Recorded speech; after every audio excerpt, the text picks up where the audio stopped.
Hi friends, welcome to cricket Telugu channel. ముల్లన్పూర్లో జరిగిన second టీ20లో టీమిండియా గట్టి షాక్ తగిలింది. సౌత్ ఆఫ్రికా చేతిలో మన వాళ్ళు 51 పరుగుల తేడాతో ఓడిపోవడమే కాకుండా సిరీస్ ఇప్పుడు 1-1తో సమమైంది. అసలు ఈ మ్యాచ్ లో ఎక్కడ తేడా కొట్టింది? హర్షదీప్ ఒకే ఓవర్ లో 13 బాల్స్ వేయడం వెనుక అసలు కదేంటి? అది చూసి గంభీర్ ఎందుకు అంత సీరియస్ అయ్యి ఓవర్ మధ్యలోనే అరిచేశాడు? ఈ వీడియోలో క్లియర్ గా అనలైజ్ చేద్దాం పదండి. ముందుగా టాస్ గురించి మాట్లాడుకుంటే కెప్టెన్ సూర్యకుమార్ యాదవ్ టాస్ గెలిచి బౌలింగ్ ఎంచుకున్నాడు. చాలా రోజుల తర్వాత మన స్కై టాస్ గెలిచాడు. ముల్లన్పూర్ లో రాత్రిపూట డ్యూ ఎక్కువగా ఉంటుందని, చేజింగ్ ఈజీ అవుతుందని అనుకున్నట్లుగానే పిచ్ బ్యాటింగ్ కి స్వర్గధామంలా మారింది. ఇండియా సేమ్ లెవెన్ తో బరిలోకి దిగితే సౌత్ ఆఫ్రికా మాత్రం 3 చేంజెస్ చేసింది. ఓపెనింగ్ లో రిజా హెండ్రిక్స్, డెత్ బౌలింగ్ కోసం ఓట్నెల్ బ్యాట్మ్యాన్, స్పిన్నర్ జార్జ్ లిండెన్ టీంలోకి తీసుకున్నారు. సౌత్ ఆఫ్రికా బ్యాటర్లు ముఖ్యంగా క్వింటన్ డికాక్ మన బౌలర్ ను ఒక ఆట ఆడుకున్నాడు. కేవలం 44 బాల్స్ లోనే 90 రన్స్ స్కోర్ చేశాడు. అందులో ఏకంగా 7 సిక్సెస్ ఉన్నాయి. మనం మొదటి మ్యాచ్ లో చూసిన డికాక్ వేరు, ఈ మ్యాచ్ లో చూసిన డికాక్ వేరు. బౌన్సర్స్ ని, స్పిన్నర్స్ ని తేడా లేకుండా బాధేశాడు. ఇంకో ఓపెనర్ రిజా హెండ్రిక్స్ స్కోర్ చేయడానికి కష్టపడ్డాడు. 10 బాల్స్ లో 8 రన్స్ అవుట్ అయ్యాడు. ఆ తర్వాత వచ్చిన ఎడెన్ మార్క్రమ్ కూడా బాల్ ని టైం చేయలేకపోయాడు. చాలాసేపు కష్టపడి 21 బాల్స్ లో 19 రన్స్ కొట్టాడు.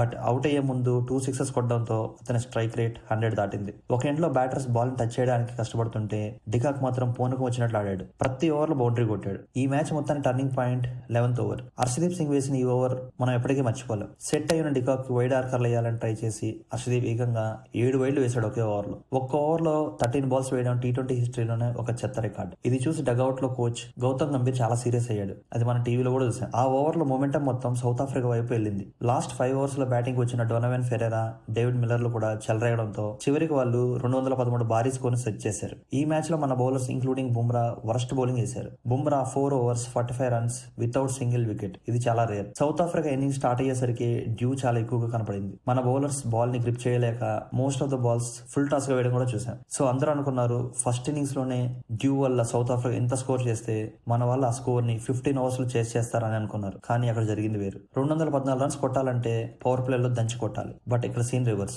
Vice captain Shubman Gill golden duck, Abhishek Sharma, Suryakumar Yadav కూడా వెంటనే అవుట్ అవడంతో పవర్ ప్లే ముగిసేసరికి టీమిండియా పీకల్లో కష్టాల్లో పడింది. సౌత్ ఆఫ్రికా బౌలర్లు కొత్త బంతితో స్వింగ్ రాబట్టి మన టాప్ ఆర్డర్ ను కుప్పకొల్చారు. 4 overs కంప్లీట్ అయ్యేసరికి మన స్కోర్ 35 for 3. ఫస్ట్ ఓవర్ లోనే గిల్ అవుట్ అయ్యాక సర్ప్రైజింగ్ గా అక్షర్ పటేల్ ని 1 down లో పంపారు. అసలు గంభీర్ కి బ్యాటింగ్ ఆర్డర్ ని చేంజ్ చేసే పిచ్ ఏమిటో అర్థం కావట్లేదు. సడన్ గా అక్షర్ 1 down లో బ్యాటింగ్ వచ్చేసరికి బాల్ టైం చేయలేకపోయాడు. పవర్ ప్లే లో 17 బాల్స్ ఆడి 13 రన్స్ మాత్రమే కొట్టాడంటేనే ఎంత వరుసగా ఆడాడో అర్థం అవుతుంది. 200+ రన్స్ స్కోర్ చేయాల్సినప్పుడు మెయిన్ ప్లేయర్స్ పవర్ ప్లే ని కంప్లీట్ గా యూటిలైజ్ చేసుకోవాలి. లేదంటే అంత పెద్ద స్కోర్ చేయడం చాలా కష్టం అవుతుంది. సరే, మన టీంలో ఏమైనా బ్యాటర్స్ తక్కువ ఉన్నారా?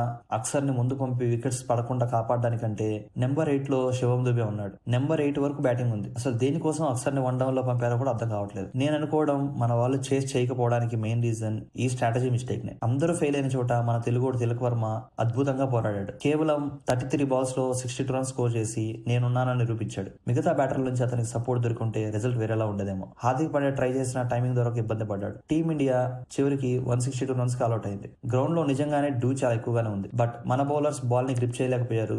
అదే టైంలో సౌత్ ఆఫ్రికా బౌలర్స్ బాల్ ని మంచిగా స్వింగ్ చేయగలిగారు. స్లో బాల్స్ ఈజీగా వేశారు. అసలు ఇది ఎలా సాధ్యమైందో మీరే చెప్పండి ఫ్రెండ్స్. ఫైనల్ గా బౌలింగ్ లో ఎక్స్ట్రాస్, టాప్ ఆర్డర్ వైఫల్యం వల్లే ఈ మ్యాచ్ దుబ్బింది. వచ్చే మ్యాచ్ లో గిల్ ప్లేస్ లో మార్పులు ఉంటాయా, లేక అతనికి మరో ఛాన్స్ ఇస్తారా? మీరేమనుకుంటున్నారు? కింద కామెంట్స్ లో చెప్పండి. ఈ అనాలిసిస్ మీకు నచ్చితే లైక్ చేయండి, షేర్ చేయండి. మరిన్ని క్రికెట్ అప్డేట్స్ కోసం మన ఛానల్ ని సబ్స్క్రైబ్ చేసుకోండి. Thank you for watching.